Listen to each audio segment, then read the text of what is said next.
Hola, ¿cómo estás? Qué gusto que estés con nosotros en este estudio bíblico. Gracias a Dios por tu vida y gracias por tener hambre y sed de la bendita palabra, porque es muy necesario estudiar la bendita palabra de Dios para que no vivamos creyendo cosas que incluso podrían ir en contra de la perfecta voluntad de Dios, ¿no es cierto? Hemos, pues digamos, grabado estos estudios con la intención de que las personas que los miran puedan conocer claramente lo que la bendita palabra de Dios dice. Quiero comentarte que durante muchos años profesaba una religión la cual no me enseñaba la palabra, sino que lleno de dogmas, de tradiciones, de ideas, de rollos, ¿verdad? Me alejaban más bien de la presencia de Dios y de la perfecta voluntad de Dios. Este estudio tiene como finalidad conocer al Dios que nos habla la Sagrada Escritura, no una tradición, no una religión, no un pensamiento humano, sino lo que dice la bendita palabra acerca de quién es Dios. Amén. Así que sé bienvenido, vamos a orar y vamos a pedirle al Espíritu Santo que nos dé revelación para que podamos entender el estudio que estamos a punto de comenzar. Amén. Aleluya. Precioso y buen Dios, Espíritu Santo, te amamos y te alabamos, te damos toda la honra y toda la adoración a ti. Gracias, Espíritu Santo, por la revelación y porque sabemos que tú nos conduces a toda verdad. Espíritu Santo de Dios, líbranos de todo engaño y de toda falsedad. Danos sabiduría y danos inteligencia. Danos el poder saber, Señor Dios, qué tu palabra dice para que podamos vivir conforme a lo que tu palabra dice. Te adoramos, precioso y buen Dios. Aleluya. Amén. Pues bueno, muchísimas gracias nuevamente. El día anterior a este estudio, o mejor dicho, en el estudio anterior, estuvimos comentando un poco sobre quién es Dios y lo que la palabra nos enseña. Caíamos en la cuenta, según Génesis capítulo 1, que Él es creador de todo y no es que nada lo haya creado a Él. Es decir, todo sustenta por su gracia, todo sustenta por su voluntad, todo lo sustenta por su palabra. Leíamos, ¿verdad?, que en Génesis capítulo 1, versículo 3, el eterno y buen Dios todo lo sustenta o lo crea con el poder de su palabra. Pero nos quedamos con una pregunta bastante interesante. Decíamos si Dios tiene esposa o si existe una diosa madre o qué es lo que la Biblia nos dice al respecto. Esto lo comentábamos porque pues en muchas culturas, desde luego, lo que busca el hombre siempre es a través de lo que ve o de lo que palpa, creer. Y la fe es algo mucho más allá, es algo poderoso. La Biblia dice que es un don, que es un regalo de Dios. El que cree por la gracia del Espíritu Santo. Cuando nosotros estamos buscando conocer a Dios, tiene que partir a través de dos cosas. Uno, de la fe y dos, de la bendita palabra de Dios. Si la palabra de Dios lo dice, por favor, créalo. De lo contrario, usted tiene que estudiar, tiene que revisar y tiene que profundizar en lo que sea que le están enseñando o compartiendo. Muchas de las cosas que aprendimos en otro tiempo no tenía un sustento bíblico. Por eso es que hoy he tomado el compromiso, ¿verdad? El llamado, puedo decirlo así, del Espíritu Santo de Dios, de enseñar lo que la palabra de Dios dice. Durante muchos años enseñé cosas que solamente, entre comillas, creí y solo porque alguien que parecía que sabía lo había dicho. No me cuestioné ni me interesé en saber si la Biblia sí decía lo que esas personas decían. Pero hoy, que soy adulto, que soy maduro en la fe, escudriño la escritura y si la Biblia lo dice, entonces yo puedo renovar, transformar, cambiar mi forma de pensar con el único interés de ¿qué? De agradar al Padre Celestial. Amén. Así que vamos a comenzar. Hoy vamos a hablar sobre aquella diosa madre. Y quiero comentarle que pues esto de la cuestión de una diosa madre no es un asunto, digamos, tan actual o no es un asunto nuevo, por decirlo así. Si estudiamos hay algunas civilizaciones muy antiguas en donde se afanaron por tener a una diosa madre. Claro, ellos tenían que saber pues de dónde o cómo es que resultaron los demás dioses. ¿Sí me explico? Por ejemplo, sabemos que para los griegos hay un dios sobre todos los demás dioses y muchos de estos dioses son el producto de la intimidad sexual de fulano con mengano o mengano con perengana, etcétera. ¿De acuerdo? Así, en casi todas las culturas o civilizaciones que son politeístas, hablan de un dios superior y de procrear otros dioses. La Biblia no nos dice eso, la escritura nos dice que hay un solo Dios y que uno solo es. Esto lo podemos leer en el libro del Deuteronomio, pero básicamente en toda la Torá o en el Pentateuco, como usted le quiera llamar. Estos son los 5 primeros libros de la Biblia: Génesis, Éxodo, Levítico, Números y Deuteronomio. Ahí nos habla de un solo Dios. No nos habla de una diosa, no nos habla de los hijos de la diosa fulana con el dios Pengano y entonces pues nació Perengano. ¿Sí me explico? Válgame lo que estoy diciendo. Sin embargo, por ejemplo, para los de Mesopotamia tenían una diosa que le llamaban Istar. Ellos la identificaban con el planeta Venus, incluso esa es una idea todavía un tanto que se utiliza. ¿Ha escuchado de que dicen que los hombres somos de Marte y las mujeres son de Venus? Bueno, pues es un pensamiento o es una ideología de los mesopotamios. ¿Sabe? Lamentablemente, muchas de esas culturas o de esas civilizaciones, de esas religiones, cuando en la iglesia tradicional trataron como de ganar mucho más adeptos, ¿qué cree? Sacaron un poquito de aquí, un poquito de acá, un poquito de allá, de tal forma que cuando presentaban el mensaje, ellos decían, es que nosotros queremos lo mismo, pero nosotros en lugar de llamarle así, le llamamos así. Le voy a poner un ejemplo muy claro. A esto le llaman la inculturización del evangelio. Esto está en Evangelii Nunciandi, eso es un documento en la iglesia tradicional. Presentar el evangelio de manera o en marco de la cultura local. Ejemplo, cuando llegaron los españoles a México, impusieron su forma doctrinal o su religión, vamos a llamarle así, y se dieron cuenta a través de, obviamente, de observar a los aztecas que ellos tenían sus dioses. Había un dios Huitzilopochtli, había una diosa Tonantzin, había un dios Tlaloc, había etcétera, etcétera, etcétera, etcétera. ¿De acuerdo? ¿Qué fue lo que ellos hicieron? Inculturizar el evangelio. Es decir, le decían, por ejemplo, este dios que se llama, pues no sé, se llama fulano, ahora le vamos a llamar mengano o perengano. ¿Sí me explico?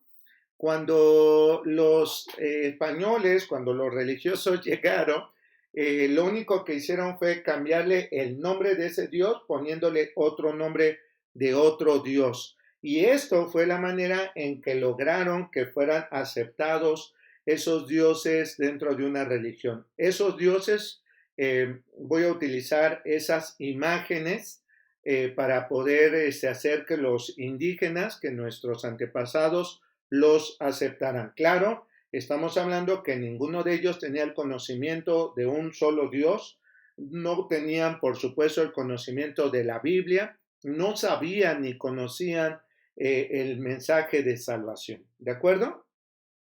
Después podemos ver, por ejemplo, que para los cananitas o los de Canaán le llamaban a la diosa madre Astarte o Astarot. Y, por ejemplo, ya un poco más adelante en la Biblia, los de Éfeso le llamaban Diana a esa misma diosa.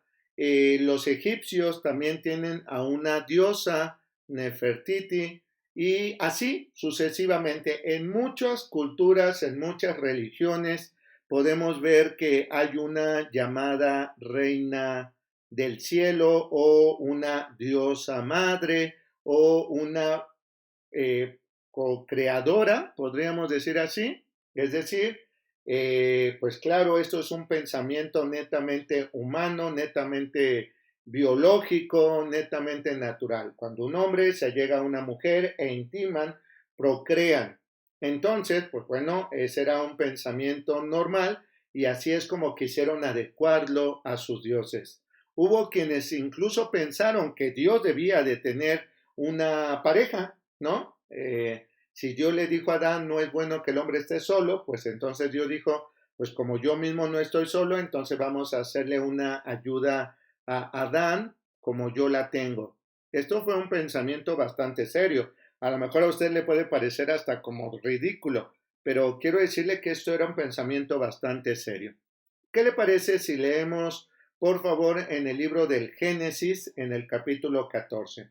Nuestro tema es si existe o no una diosa madre, si existe o no una figura femenina que Dios permita o que Dios haya creado o que ellos juntos hayan creado o hayan sido los responsables de la creación del hombre. Porque quiero decirle que nosotros sabemos que Génesis capítulo 1, versículo 26, cuando dice, hagamos al hombre imagen y semejanza, Dios estaba hablando con sí mismo, el Padre, el Hijo y el Espíritu Santo. Ellos son uno y somos hechos a imagen y semejanza de Dios. Por eso es que tenemos un espíritu que vive en un cuerpo y que tiene un alma, ¿de acuerdo? Eso somos tripartitas porque fuimos creados a imagen y semejanza de Dios. Pero algunos pensarán que cuando dice hagamos, es como si Dios se estaba poniendo de acuerdo con su pareja, con la diosa, y pues parieron a un ser humano. Somos hijos de los dioses. También hemos leído el Salmo 82 cuando dice que Dios se refiere a usted y a mí como dioses. Es exactamente otro aval para esa gente con esa creencia de que Dios intimó con esa diosa y de ahí nacimos usted y yo. Eso no es así. Claro que es un pensamiento hasta un poquillo loco, pero si leemos Génesis capítulo 2, con mucho detalle nos dice que el Eterno hizo una figura de un hombre con el polvo, con el barro, y sopló, es decir, le dio un aliento de vida, y el hombre vino a ser un ser vivo o un ser humano. ¿Vamos bien? De acuerdo. Vamos a leer, por favor, en Génesis capítulo número 14. Aleluya. Génesis capítulo 14. Y vamos a leer desde el verso número 4. 12 años había servido a Keborloamer y en el 13º se rebelaron.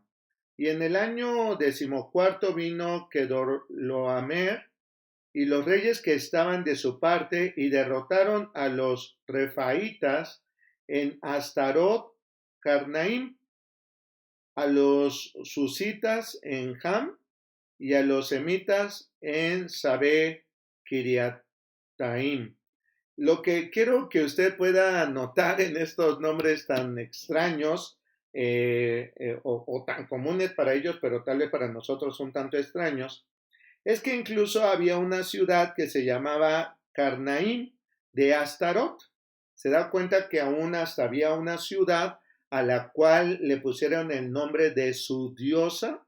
Este culto es muy antiguo en todo lo que podríamos llamar Transjordania. Allí se creía firmemente que existía una diosa madre y por eso es de que le pusieron incluso a esa ciudad el nombre de esa diosa. Los hebreos le llamaron de una forma diferente. ¿Por qué? A ver, voy a tratar de explicar esto.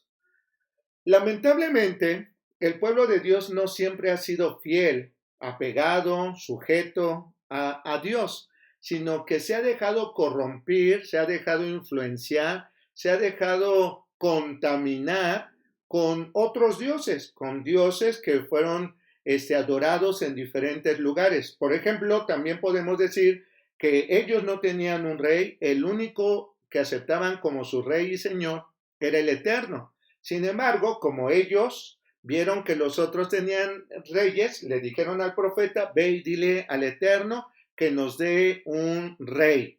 Así es entonces como debemos de comprender que como aquellos tenían una diosa, pues entonces ellos dijeron, claro que debe de haber una diosa.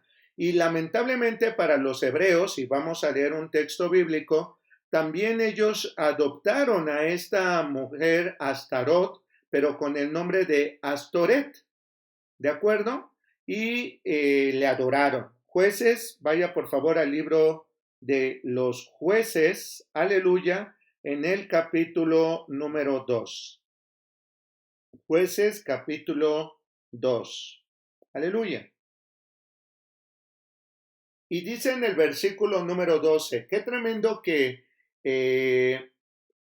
pues el mismo pueblo elegido, el mismo pueblo amado, se olvidaron en determinado momento de Dios y queriendo cuadrar, caber, tener lo mismo que los otros, inventaron, aceptaron a esos dioses, hombres y mujeres, que estos pueblos politeístas, idólatras, tenían, volviéndose así en idolatría también. Hoy en la actualidad, quizás podemos entender claramente cómo la iglesia tradicional, con el afán, decía yo, de tener un crecimiento, de tener tantos adeptos, se les ocurrió la grandiosa idea de tomar de aquí y de allá también para convencer más rápido. Ya lo dije, el ejemplo de los aztecas. Bueno, ahorita profundizo un poquillo más en eso. Dice Jueces capítulo 2, versículo 12. Dejaron al Eterno, el Dios de sus padres, que los había sacado de la tierra de Egipto, y se fueron tras otros dioses. Cheque bien, tras otros dioses, los dioses de los pueblos que estaban en sus alrededores, a los cuales adoraron y provocaron a ira al eterno y buen Dios. Es precisamente lo que estaba diciendo, no me lo estoy inventando, lo dice la palabra de Dios. Lamentablemente los seres humanos somos capaces de ser influenciados y de adoptar rollos que ni entendemos, que ni sabemos de dónde salió, pero porque nada más alguien lo creyó, supongamos mis abuelos lo creyeron, entonces porque a lo mejor mis bisabuelos o tatarabuelos les enseñaron, y ya no hubo filtro, es decir, ya no se cuestionaron si era verdad, no era verdad, si los habían engañado, si les habían mentido, qué sé yo. Vamos, lo aceptaron sin filtro y hoy, gloria a Dios, tenemos un filtro. ¿Cuál? La bendita palabra del eterno y buen Dios, donde hoy claramente podemos saber, por ejemplo, en Jueces capítulo 2, versículo 12, que ellos aceptaron a muchos ídolos, a muchos dioses y diosas, solo porque los vecinos los adoraban y se convirtieron en idólatras, olvidándose en el eterno y buen Dios que los había librado de la esclavitud. Vamos a seguir leyendo en el versículo 13. Y dejaron al Dios eterno y adoraron ¿a quién? A Baal y a Astarot. Subráyelo. ¿A quién adoraron? A Baal y a Astarot. ¿Quiénes? Aquellos que sabían que existía un solo Dios y que fuera de él no hay nadie. Hoy la gente es capaz de decir, no me importa lo que la Biblia dice, yo voy a creer esto porque eso es lo que me enseñaron mis padres, mis abuelos, tatarabuelos, bisabuelos, chosnos, etc. ¿De acuerdo? ¡Qué tremendo! Gloria a Dios que usted está escuchando este estudio y si lo está escuchando es porque seguramente tiene interés de conocer la bendita palabra de Dios. Ese es el propósito de este estudio, de que usted conozca y lea desde la Escritura quién es Dios, qué es lo que Dios piensa, qué es lo que Dios quiere y qué es lo que Él espera de usted y de mí. Si cada uno de nosotros seguimos creyendo solamente porque alguien nos dijo que creyéramos, sería muy lamentable. Use su Biblia, use su Biblia. Nunca he hecho promoción de ninguna versión en particular porque todas las Biblias, con algunos detalles en cuestión de la influencia del lenguaje, es decir, no es lo mismo el latín al español de España, válgame lo que estoy diciendo, o al español latinoamericano, o incluso ahora ya hasta se acepta que hay un español mexicano. No es lo mismo, no es lo mismo. Entonces, por eso es de que tenemos Biblias que cambian algunas palabras pero en el fondo o en el contexto dice exactamente lo mismo. Tome una Biblia y léalo. No se quede solo con lo que yo estoy leyendo, sino léalo usted desde su propia Biblia, desde su propia versión, sea la que sea. Amén. Y luego vamos a ver entonces aquí que dice la escritura en el versículo 13, empezaron a adorar a estos dioses para provocar a ira al Eterno. Versículo 13, dejaron al Eterno para adorar a Baal y a Astarot. ¿Quién era esta Astarot o Astoret? Es una diosa madre o una reina virgen o una, ¿cómo decirlo así? Su reina del cielo, para pronto. Jueces capítulo 10, vamos un poco más adelante, por favor, en el capítulo 10 y vamos a leer en el versículo número 6, Jueces capítulo 10, versículo 6. Entonces los moradores de Gabaón enviaron a decir a Josué al campamento en Gilgal, no niegues ayuda a tus siervos, sube prontamente a nosotros para defendernos y ayúdanos, porque todos los reyes de los amorreos que habitan en las montañas se han unido contra nosotros. Y subió Josué de Gilgal, él y todo el pueblo, de guerra con él y todos los hombres valientes. Y el eterno Dios le dijo a Josué, no tengas temor de ellos, porque yo los he entregado en tu mano, y ninguno de ellos prevalecerá delante de ti. Josué vino a ellos de repente, habiendo subido toda la noche desde Gilgal, y el Eterno los llenó de consternación delante de Israel y los hirió con gran mortandad en Gabaón, y los siguió por el camino que sube a Bet-Orón, y los hirió hasta Aseca y Maceda. Y mientras iban huyendo de los israelitas a la bajada de Bet-Orón, el Eterno arrojó desde el cielo grandes piedras sobre ellos hasta Aseca y murieron, y fueron más los que murieron por las piedras de granizo que los hijos de Israel mataron a espada. Entonces Josué habló al Eterno el día en que el Eterno y buen Dios entregó al amorreo delante de los hijos de Israel, y dijo en presencia de los Israel, Sol, detente en Gabaón, y tu luna en el valle de Ajalón. Y el sol se detuvo, y la luna se paró hasta que la gente se hubo vengado de sus enemigos.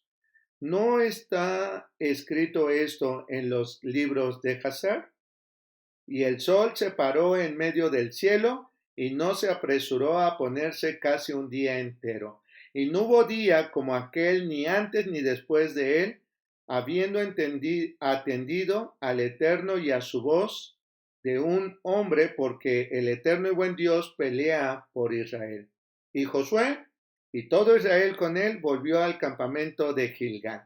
¿Sabe? Aquí nos está diciendo cómo el Eterno y buen Dios es suficiente. No necesitamos ayuda de nadie más. Estos que estaban en contra del pueblo eran adoradores, tenían sus dioses le hacían sacrificio, les veneraban, les adoraban, les rendían culto. ¿Y qué cree? No hubo ninguna proeza tan grande que pudo contar Josué, sino la que el eterno y buen Dios les dio en victoria por haber creído, por haber obedecido y por haber confiado en él. Mucha gente dice, pero ¿qué de malo tiene que yo crea en Dios y que además crea en tal y en cual? ¿Sabe? Pues si usted cree en Dios, Dios es suficiente. Dios no necesita ayuda. Porque si Dios necesitara ayuda, entonces no es Dios. Quien necesita ayuda es limitado. Quien necesita o pide ayuda es que no todo lo va a poder, digamos, dominar, gobernar, contener, etcétera. Entonces, si usted cree que Dios necesita ayuda, yo creo que usted no conoce a Dios. El Dios el que predica la palabra, el que le estoy compartiendo, es ese Dios que puede hacer incluso que el sol pare o que la luna se detenga también para darle victoria a su pueblo. ¿Me estoy explicando? Sin embargo, hay muchos que piensan que Dios necesita ayuda. Y como piensan que Dios necesita ayuda, pues entonces pues vamos a crear dioses que puedan ayudarle y diosas con los que él pueda procrear otros dioses para que entonces sean un ejército como si fueran un montón de bola de montoneros en contra de su enemigo. Y le voy a decir algo, el eterno y buen Dios no tiene enemigos, no hay quien pueda ser digno rival de él. Hasta ahora no se ha conocido derrota. ¿Y sabe por qué? Porque Él es el único y suficiente Dios. Amén. Sin embargo, otra vez, lamentablemente, el pueblo observa, escucha, se deja influenciar, pues qué de malo tiene, esto no está mal, no seas religioso, no, bla, bla, bla, bla. No solo ahora, sino todo el tiempo el pueblo de Dios ha sido objeto de tentación en tener otros dioses o diosas. Vamos a ver por favor en Primera de Reyes, aleluya. Vamos a leer otro pasaje en Primera de Reyes, en el capítulo número 11, por favor. Primera de Reyes, capítulo 11.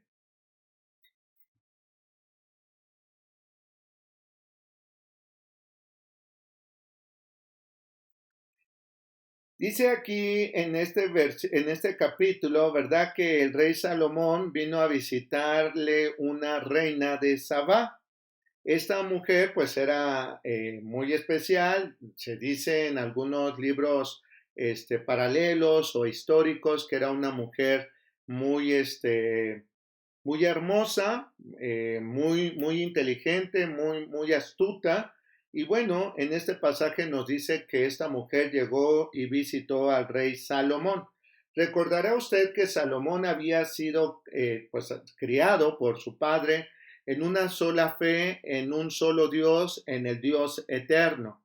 Y David cuidó mucho que sus hijos no buscaran contaminarse con otros dioses. La Biblia nos dice que Salomón tuvo gracia delante del Eterno. Dios lo miró con buenos ojos. ¿Por qué? Pues porque había creído y confiado en el único y verdadero Dios. Vamos a leer en el verso número 4. Cuando llega la reina de Sabá, dice en el verso 4, y cuando esta reina vio toda la sabiduría de Salomón y la casa que había edificado a sí mismo, la comida de su mesa, las habitaciones de sus oficiales, el estado y el vestido de los que le servían, los maestresalas y los holocaustos que ofrecía en la casa del eterno y buen Dios, se quedó asombrada. Y dijo al rey, verdad es lo que oí en mi tierra de tus cosas y de tu sabiduría. Pero yo no lo creía hasta que he venido y mis ojos han visto que ni aún se me dijo la mitad. Es mayor tu sabiduría y bien que la fama que yo había oído. Y dice aquí la escritura que, pues obviamente reconoció que este varón estaba haciendo más de lo que dice aquí ella había escuchado, pero nos hace saber algo muy importante en este libro. Salomón, así como trataba espléndidamente a todos sus hombres, a todos sus servidores, mucho más era el sacrificio, era la adoración, era lo que se ofrecía en gratitud al eterno y buen Dios. ¿Qué está diciendo? Que Salomón había tenido todo lo que había tenido porque él mismo lo reconoce, todo lo había obtenido de la gracia, del don, del regalo, de la ayuda del único Dios, del poderoso Dios. Y en una actitud de agradecimiento, pues nos dice aquí que aún los sacrificios que ofrecía o que ofrendaba este rey eran espléndidos. Pero vamos a brincarnos, por favor, al segundo libro, en el segundo libro de los Reyes, y vea, por favor, en el capítulo 23. ¿Qué ocurrió? ¿Qué sucedió después? Aleluya. Dice en el versículo número 12, para leer un poquito el contexto, la verdad es que valdría la pena leer todo el capítulo 23, pero por cuestión de tiempo léalo después, ¿de acuerdo? Pero dice en el versículo 12, derribó además el rey los altares que estaban sobre la azotea de la sala de Acaz, que los reyes de Judá habían hecho, y los altares que había hecho Manasés en los dos atrios de la casa del Eterno, y de allí corrió y arrojó el polvo al arroyo del Cedrón.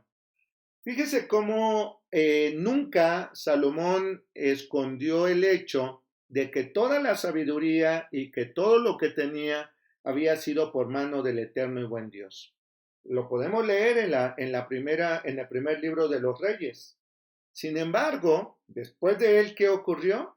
Ocurrió que muchos de los reyes que fueron después terminaron olvidándose de Dios y tuvieron que darle ayuda a Dios, creando o adoptando de otros pueblos o de otras naciones sus dioses y sus diosas, a tal grado que hicieron algo tremendo, algo horrible, que fue llevar a esos dioses y colocarlos ¿dónde? En el templo. Y el que tenga oídos, que oiga.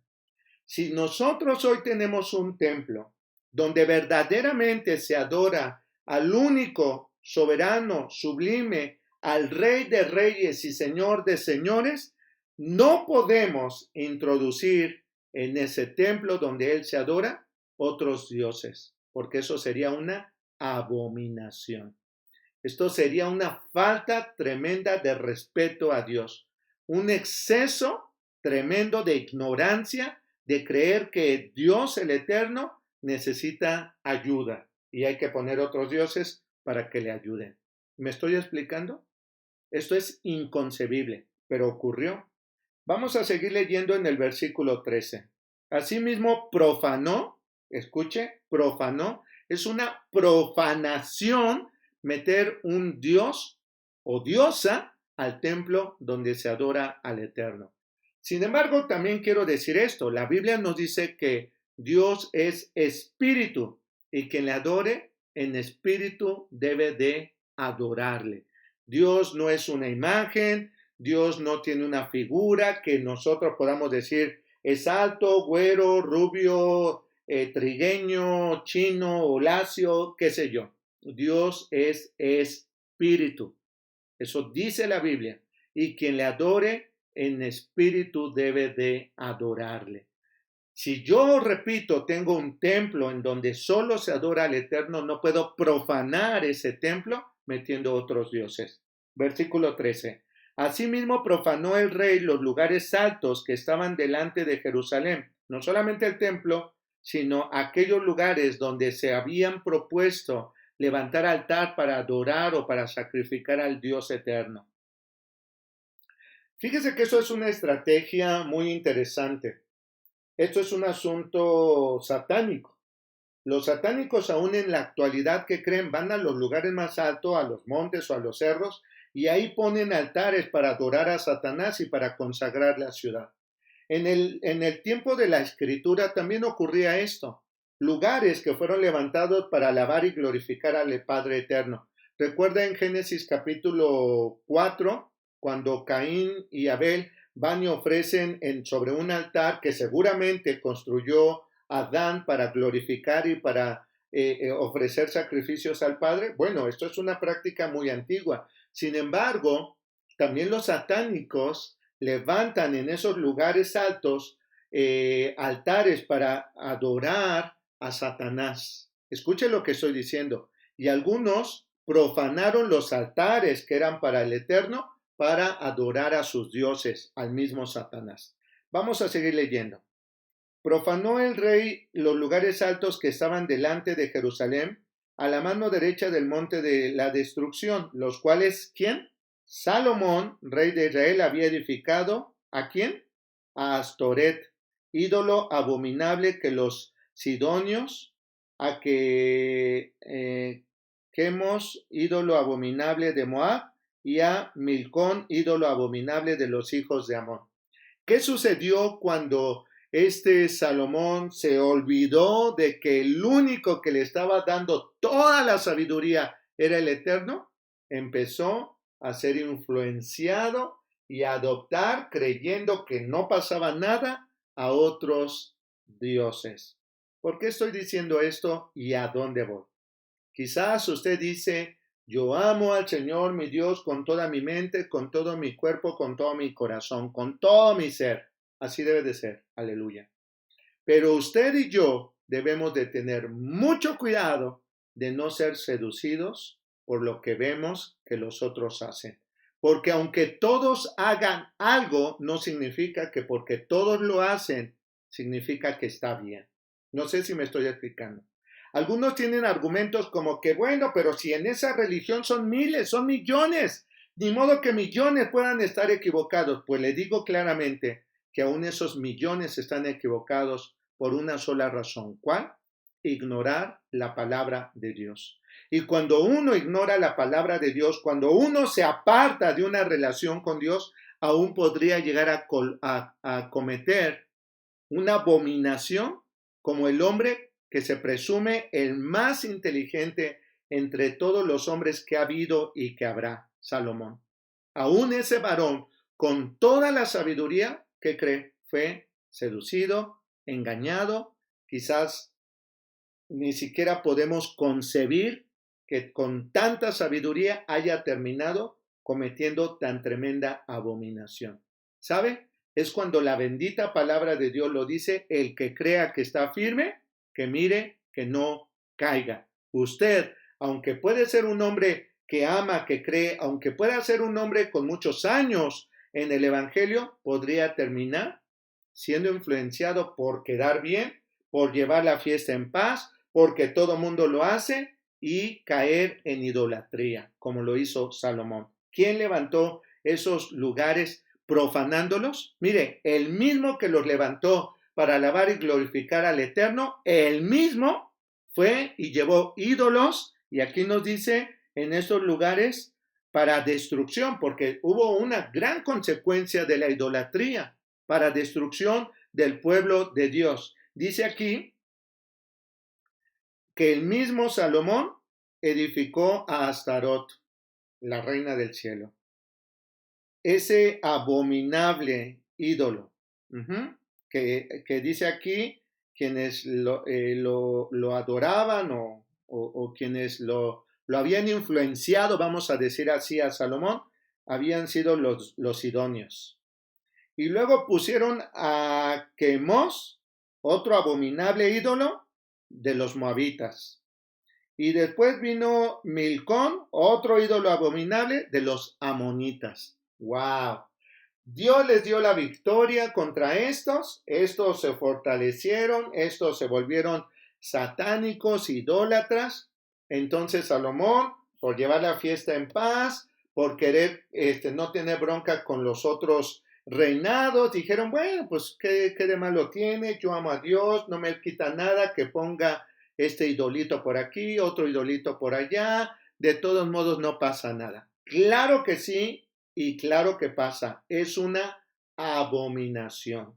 No podemos meter un ídolo inmundo a un templo, el cual ha sido edificado, o un altar, el cual ha sido propuesto para alabar y glorificar a Dios. Y sabe, no solamente eran ídolos así como estatuas, algunas veces eran estatuillas chiquitas que incluso podían guardarse en la bolsa o que podían tener ahí a la mano. Algunos incluso los cargaban como una especie de amuleto. Qué tremendo, ¿no es cierto? ¿Salomón necesitaba algo así? Desde luego que no. El Eterno le dio sabiduría, le dio riqueza, le dio fama, le dio prestigio. El Eterno era suficiente y sinvergüenza, terminó queriendo darle una ayuda a Dios. Que no sea así entre nosotros. Tengamos mucho cuidado. Esta diosa Astarot también es la misma Afrodita, también es la misma Artemisa para los griegos, para los éfesos, ya decía, algunos le llamaron Diana, etcétera, etcétera. Y antes de entrar al tema fuerte de este estudio, quiero que vayamos a leer Deuteronomio en el capítulo 4, un texto más para la base de lo que quiero enseñar en este momento. Quizás tengamos que hablar en dos estudios, si fuera necesario. Amén. Deuteronomio capítulo 4. ¿Podemos ser seducidos? Sí. ¿Ha sucedido? Sí. El que cree estar firme, que mire que no caiga. Tenga mucho cuidado. Es que, pastor, es la imagen que me regaló mi abuela, que fue de la bisabuela y que es una imagen antiquísima, ya es una reliquia, bla, bla, bla, bla, bla. Ok. Ay, es que es de oro puro, de 24 quilates o 36, ¿no? Oro puro. ¿Sabe? Usted tendrá que decidir entre Dios y creer que Él es todopoderoso y no necesita nada ni de nadie, o creer que usted puede darle o echarle una mano a Dios siendo un insensato. En Deuteronomio capítulo 4, en el versículo número 19, y quiero que lo subraye, y quiero que entienda que esta es la palabra de Dios. Y dice así: no sea que alces tus ojos al cielo, y viendo el sol, y la luna, y las estrellas, y todo el ejército del cielo, seas impulsado y te inclines a ellos, y les sirvas, porque el Eterno tu Dios los ha concedido a todos los pueblos debajo de todos los cielos. Pero a vosotros el Eterno os tomó y los ha sacado del horno de hierro de Egipto, para que seáis el pueblo de su heredad, como en este día. Y el Eterno se enojó contra ti. Y el Eterno se enojó, aquí dice, contra mí por causa de vosotros, y juró que yo no pasaría el Jordán, ni entraría en la buena tierra que el Eterno Dios nos había dado por heredad. Obviamente es Moisés diciéndole, ven lo que sucedió, pero a ver, quiero que se ubique en esto muy importante, y quiero que eche a volar tantitito su imaginación. ¿Habrá alguna imagen que esté describiendo este pasaje bíblico? A ver, piense, sé que algunos tenemos o conocemos, mejor dicho, la idea de muchas imágenes, ¿no? Porque en otro tiempo quizás creemos en ellas, porque pues a lo mejor todavía guardamos alguna por allí. Escucha bien la descripción y no sé si te lleve a alguien. No sea que alces tus ojos al cielo y viendo el sol, el sol, aleluya, y la luna, aunque estuviera debajo de los pies, y las estrellas, aunque estuviera quizás en un manto, ¿no? Dice, y todo el ejército del cielo, aunque haya un ángel ahí abajo de los pies junto a la luna, ¿no?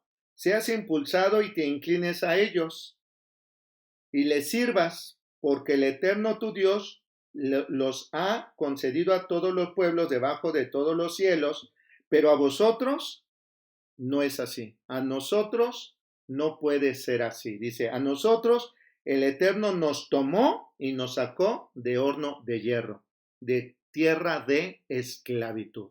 No a nosotros. No se nos es permitido tener esa imagen ni adorarla en ninguna manera. Y por cuanto lo hicieron, qué tremendo lo que dice aquí, el mismo Moisés que fue tolerante de que lo hicieran, él mismo pagó la consecuencia de soportar, de, digamos, tolerar lo que estaba haciendo ese pueblo. ¿Y qué cree? No entró a la tierra prometida. ¿Por qué? Por causa de esto. ¿A usted le gustaría entrar al reino de los cielos? ¿A usted le gustaría entrar al lugar donde el Padre habita? Si usted quiere habitar en ese lugar, obedezca la bendita palabra de Dios. Y dice aquí claramente y descriptivamente, wow, qué tremendo, Deuteronomio 4:19. ¿Es algo que se inventaron? ¿Es algo que apareció actualmente por ahí del 1500? Claro que no. Es un asunto que existía hace miles de años y que el Eterno tuvo a bien mandar a Moisés que lo escribiera en En el cuarto libro, Génesis, Éxodo, Levítico, en el quinto libro, Deuteronomio, en el quinto libro, no necesitamos a lo mejor haber leído toda la Biblia, que por favor hágalo, es muy importante que lea toda la Biblia, pero en el quinto libro ya nos está advirtiendo que no adoremos a esa imagen que viendo el sol, la luna, las estrellas, los ángeles del cielo, ¿no? Para que no le sirvamos. Que no podemos venir y venerarle, adorarle, postrarnos, llevarle mandas, regalos, etc. No podemos, porque eso sería suficiente para no entrar al reino de Dios. Aleluya. ¿Qué crees? Se me acabó mi tiempo. Y no entré al tema que quería entrar. Solamente le dejo hasta aquí para que lo medite. Si Dios lo permite, en el siguiente tema estaremos profundizando en esto. Deuteronomio capítulo 4, versículo 19. Era un asunto muy viejo, el cual nuestro Padre Celestial nos está advirtiendo que tengamos cuidado de no poner nuestra mirada, nuestra adoración, nuestra creencia en eso. Amén. Lo dice la Biblia y si la Biblia lo dice, créalo. Vamos a orar. Precioso y buen Dios, Padre Celestial, Padre Eterno, Padre Soberano, Padre Sublime, único y verdadero Dios, te amamos, te alabamos y te adoramos, papá. Precioso Dios, no permitas que nos apartemos de ti ni a derecha ni a izquierda. Permite, Padre, que nuestra fe madure en tu presencia, en ti, en tu palabra y en tu perfecta voluntad. Señor, no permitas que nos apartemos ni a derecha ni a izquierda, sino que seas glorificado, sino que seas enaltecido como el único y suficiente Dios. Padre, permite que esta palabra pueda ser una bendición a todas las personas que están viendo o que están escuchando este estudio. Permítenos, Dios, conocer la verdad, porque está escrito que conoceremos la verdad y la verdad nos hará libres. Que el eterno y poderoso Dios te bendiga y te guarde. Que el Señor haga resplandecer su rostro sobre ti y te conceda la paz. Que el eterno y buen Dios te bendiga y yo te bendigo en el nombre del Padre, de Jesús y del Espíritu Santo de Dios. Aleluya. Amén, amén y amén. Muchísimas gracias. No te pierdas nuestro siguiente programa. No te lo pierdas. Vamos a seguir escudriñando quién es ese Dios, el Dios de las Escrituras. Amén. Hasta pronto. Un fuerte abrazo. Que Dios te guarde. Amén.